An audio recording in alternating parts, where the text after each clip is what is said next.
So what if I told you that the absolute deepest romantic love you have ever felt? You know, the kind of all-consuming affection that like poets write about and musicians sing about. Right? The stuff we base our whole lives around. Exactly. What if I told you that isn't actually love at all? I mean, that is a deeply uncomfortable premise right out of the gate. It is, but according to the framework we are exploring today, that feeling is, well, it's just a biological transaction. It's a reaction. And if you rely on it, you are basically living at a fundamental level of existence that is barely a step above, like a bear protecting its cubs. Yeah, it's tough to hear. Because we spend our entire lives elevating things like romantic love, family bonds, profound friendships. We put them at the very pinnacle of human experience. Right. We build our whole societies around them.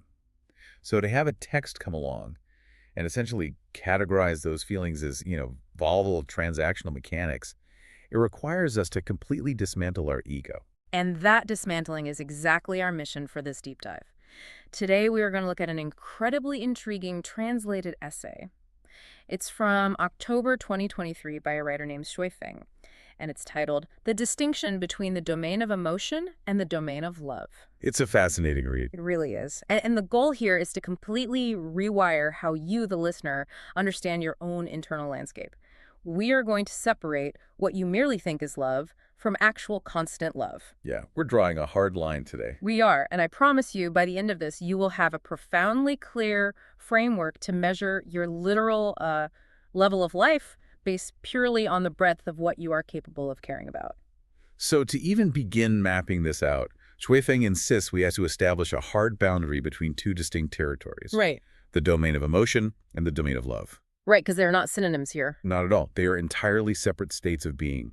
The text defines emotion strictly as an expression of a person's psychological state, Okay. meaning it is a mental reaction to an external stimulus. Okay, let's unpack this, because the text is incredibly specific about this part. Mm. It doesn't leave the definition of emotion open to, like, poetic interpretation. No, it is very clinical. Yeah, it lists exactly 8 emotions: joy, anger, sorrow, happiness, sadness, worry, fear, and surprise. And looking at that list, you have these heavy, agonizing experiences like fear and sorrow sitting right next to happiness and surprise. Right, which seems weird at first. Yeah, but the common denominator isn't how they feel. It's the fact that they're generated by the mind reacting to the outside world. Exactly. Because they are psychological, they are entirely dependent on external circumstances.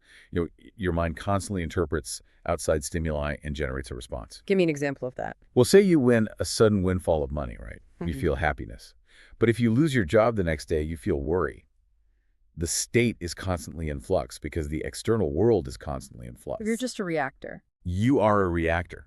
What's fascinating here is why this distinction matters so much. The text is basically forcing us to separate our reactive psychology from our inherent consciousness. I love that. And, you know, an analogy usually helps me anchor these abstract definitions. So think of emotion as the weather. Oh, I like that. Right. The weather is constantly shifting based on external atmospheric pressures. One day, a high-pressure system moves in, the sun is out, it's 70 degrees, that's happiness. Right. But the next day, a cold front collides with the moisture, the pressure drops, and you get a severe thunderstorm. That's anger or sorrow. You are completely at the mercy of the atmosphere. Yeah, you don't control the storm. Yeah. You just endure it, or you enjoy the sunshine while it lasts. Yeah. Now, contrast that with the text definition of love. Okay. Love is not a psychological state at all. Shuifeng defines love as an expression of a person's consciousness state. Consciousness state. Right. These consciousness states are inherent expressions of life.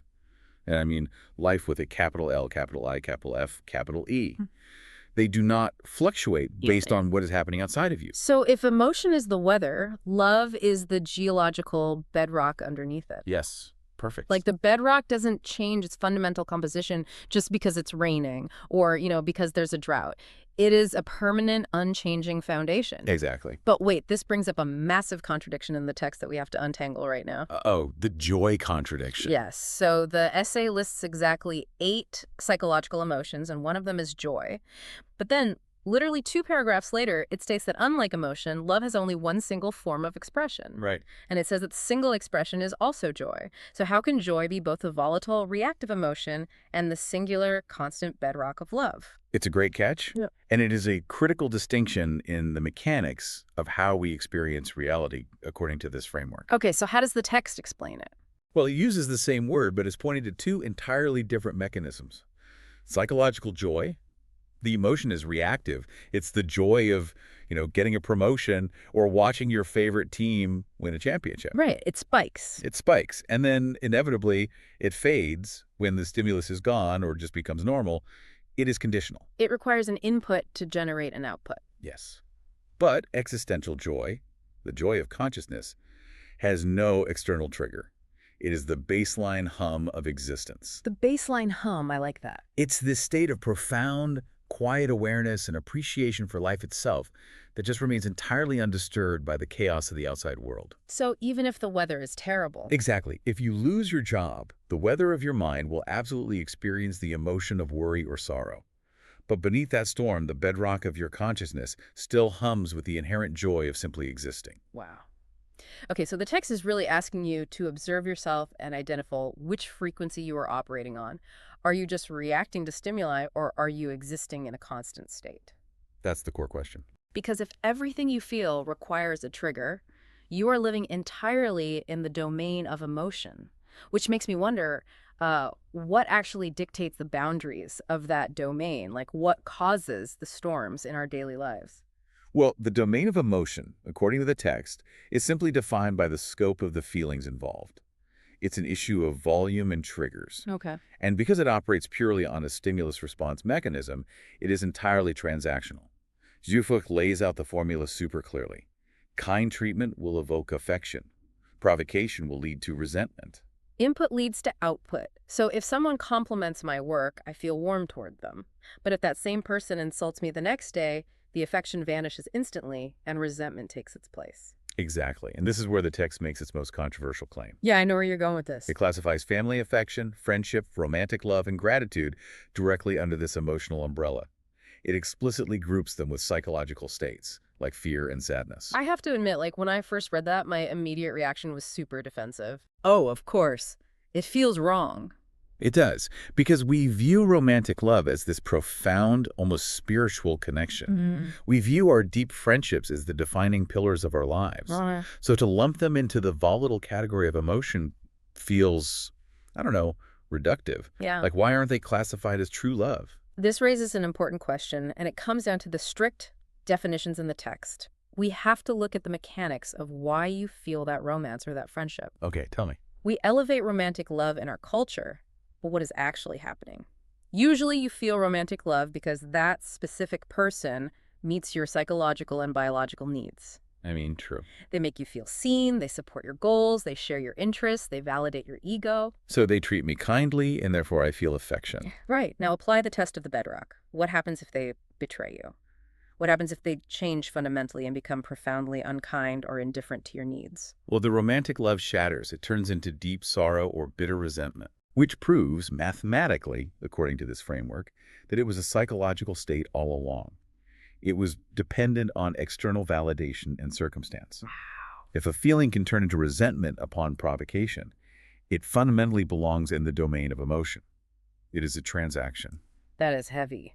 But it makes sense. The same goes for friendship, right? You are friends because of shared mutual interests and reciprocal support. Exactly. If the support stops, the friendship usually decays. Even gratitude works this way. The text includes gratitude in this emotional tier.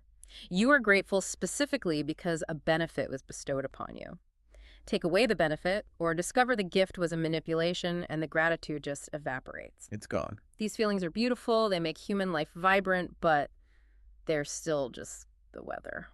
And the text measures the breadth of your emotional domain purely by volume. What do you mean by volume? Like, if you have very few objects of affection, say you only really care about your spouse and one good friend, your emotional domain is considered narrow. But if you have many objects of affection, a wide circle of friends, colleagues you care for deeply, a big community you're attached to, your emotional domain is broad. But a broad domain of emotion is still just emotion. Like, a person with 50 close friends isn't necessarily exhibiting a higher state of consciousness than a person with two, right? They just have a larger network of mutual transactions. Exactly. It's just more weather. So, if human romance and friendship and general family affection are largely just emotional reactions to external factors, what does actual unchanging love look like in this framework, and who possesses it? This is where the essay transitions from a psychological critique into a profound philosophical hierarchy. We move from the domain of emotion into the domain of love. Okay, I'm ready. The defining characteristic of the domain of love is that it remains constant, regardless of external provocation. And Shufeng uses a really accessible example to bridge the gap here. Innate parental love. Oh, okay. But we have to be careful to distinguish this from the general family affection we just categorized as emotion. Yes, exactly. The text points to a deeper, almost cellular parental love that remains constant regardless of changes in a child's behavior. Right. Think about a parent whose child makes terrible, destructive choices, or even becomes hurtful toward the parent. A true foundational parental love doesn't flip into hatred in that scenario. The parent will absolutely feel the emotion of profound sorrow or fear. The weather will be violent, but the bedrock of love remains entirely unchanged. It doesn't rely on the child being kind to evoke affection. Exactly. It is innate. It is an expression of consciousness. So how do we measure this domain? If the emotional domain is measured by the volume of transactions, how do we quantify love? The text says it is dictated by the scope and realm of life itself, and it breaks this down into four distinct tiers. It's a literal hierarchy of existence based entirely on your capacity to love without condition. Let's walk through the mechanics of these tiers, starting at the foundation. Tier 1 is the animal kingdom, right? The text specifically lists bears, tigers, leopards, pigs, dogs, and birds. Yeah, and it points out that animals exhibit extraordinary care and love. Oh, totally. A mother bear will fight to the death for her cub. A bird will starve itself to feed its chicks. It is a fierce, pure, unchanging drive that mirrors that foundational parental love we just talked about. But look at the boundary there. That fierce love is strictly biologically locked to their own offspring. Right. A mother tiger is not going to extend that extraordinary care to a leopard cub, let alone a piglet. In fact, she will kill the piglet to feed her own. Yeah, nature's brutal. So the domain of love there is intensely powerful, but it is incredibly narrow. It stops at the genetic line. Which brings us to tier 2, humans. The text says humans extend their affections slightly further than animals. Like, we don't just love our own offspring. We love those with whom we share blood relations, emotional connections, and mutual interests. Right. We widen the circle, we form tribes, we build communities, we establish partnerships and corporations. Here's where it gets really interesting, and it's honestly staggering.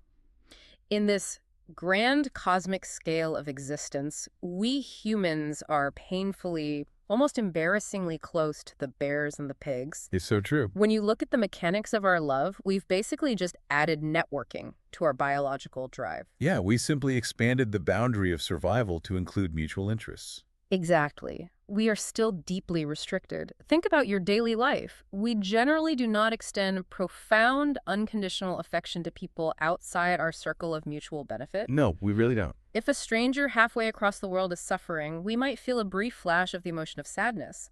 But our innate, constant love is reserved for our tribe. We are still operating largely on transactional boundaries, just like an animal protecting its den.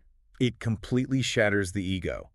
We view ourselves as the absolute pinnacle of existence because we build skyscrapers and write symphonies, but in the domain of love, we are only one tiny step above a protective bird.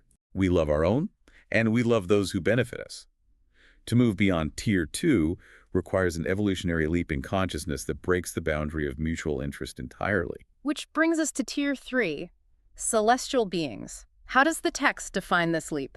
According to Sufeng, celestial beings operate on a completely non-transactional frequency. They express love for all of nature and its creatures. Just all of nature. All of it. They show fondness for the qualities, the environments, and the very realm of the celestial. They do not require a biological connection or a mutual benefit to generate care. This is a massive shift in mechanics. Like, a human looks at a tree and subconsciously asks, what does this tree do for me? Can it provide shade? Can I build a house with it? Does it make my yard look nice? Right, it's all about utility. But a celestial being simply loves the existence of the tree. They love the nature of reality itself. The domain has expanded completely beyond personal ties. It's a love for the environment of life, regardless of utility. Try to imagine operating like that for a single day. I don't know if I could. Walking past a stranger who is rude to you, or observing a wasp building a nest on your porch and feeling a bedrock of inherent joy and love for their mere existence. Without any desire for them to serve you or treat you kindly, it requires abandoning the ego entirely. And if you can somehow achieve that, you reach the ultimate peak, tier 4, Buddhas and Bodhisattvas. The top of the pyramid. Yeah. The text describes them as possessing a broad perspective and an elevated consciousness. And because of that elevated state, they express love towards all life forms. Not just nature, but all conscious beings, including humans, including the animals, including the celestials. It is a universal, boundaryless domain. So we have the animal tier bound by genetics, the human tier bound by mutual interest, the celestial tier bound by nature, and the Buddha tier bound by nothing. If we connect this to the bigger picture, you realize the profound tools Sui Feng is offering here. How so? Well, the breadth of your love isn't just a nice personality trait. It isn't just about being a good person in a moral or societal sense. It is the literal measuring stick for your level of existence. The scope of your love domain directly dictates the realm of life you inhabit. So the broader your domain, the higher your life level. Exactly. If you only love your kids, your consciousness is operating in the animal tier. If you love your family, your friends, and your colleagues, you have a broader emotional domain, but your consciousness is still locked in the human tier. Because it's still conditional. Yes, but if you can love the entirety of nature without needing it to serve you, you touch the celestial. And if you love all life forms equally, without exception, you reach the level of a Buddha. It takes this highly abstract, often confusing concept of spiritual growth and attaches a very clear, functional, mechanical metric to it. You don't have to guess where you stand. You just have to honestly examine the boundaries of your care. Which brings us down from the cosmic scale and right into the practical application for you, the listener. Because Xue Feng doesn't just lay out this cosmic hierarchy as a fun thought experiment. Right. The text explicitly states that this direct correlation, broader domains indicating higher life levels and narrower domains suggesting lower life levels, is a topic that, quote, practitioners and cultivators need to pay close attention to. It is a diagnostic tool for anyone trying to grow. If you consider yourself a cultivator, like someone trying to improve your consciousness or build a better version of yourself, you cannot just focus on learning new facts or adopting new habits. No, you can't. You have to actively examine and push against the boundaries of your domains. So what does this all mean for how you operate tomorrow morning? Yeah, that's the real question. It means taking a harsh, honest inventory of your internal landscape. Are you navigating your existence primarily as a reactor to external provocations? Are you living purely in the weather of emotion, where your affection is easily given to those who validate your ego, and instantly replaced by resentment for those who annoy you or fail to meet your needs? Or are you actively cultivating that bedrock? Are you trying to operate as a constant force of love that doesn't waver just because the atmospheric pressure of your daily life dropped? It requires constantly asking yourself, who is currently inside my circle of care and who is outside? And more importantly, why are they outside? Yeah, the why is everything. Is it because they don't serve your mutual interests? Because they don't belong to your tribe? Because if that is the reason, you are squarely locked in the human tier, repeating the biological mechanisms of an animal with, slightly better public relations. The friction of moving from one tier to the next is immense because it requires acting against your biological programming. Your biology demands that you prioritize transactions that keep you safe and validated. Expanding your domain requires overriding that demand entirely. And that leads me to a final thought I want to leave you with today. A challenge, really, based on everything we've just unpacked. We started this deep dive by talking about the dismantling of the ego and the realization that so much of what we call love is just a mutually beneficial transaction. We've identified the boundary lines. Now the question is whether they can be crossed. Exactly. So if the human default is to restrict our love to blood ties and to the people who serve our emotional needs and mutual interests, What specific, incredibly uncomfortable action would you have to take today to expand your domain of love into the realm of the celestials? What would that practically look like? Yeah, what would it practically look like for you to genuinely, actively love a person or a creature or a piece of nature that offers you absolutely no mutual interest, no emotional validation, and zero tangible benefit in return? That is the ultimate test of the bedrock. When the transaction disappears, what remains? Think about that the next time you feel the weather changing inside your mind, and you realize you have the choice to either get swept away in the storm or anchor yourself to the ground. Thanks for joining us on this deep dive. We'll be back next time to explore another layer of the world.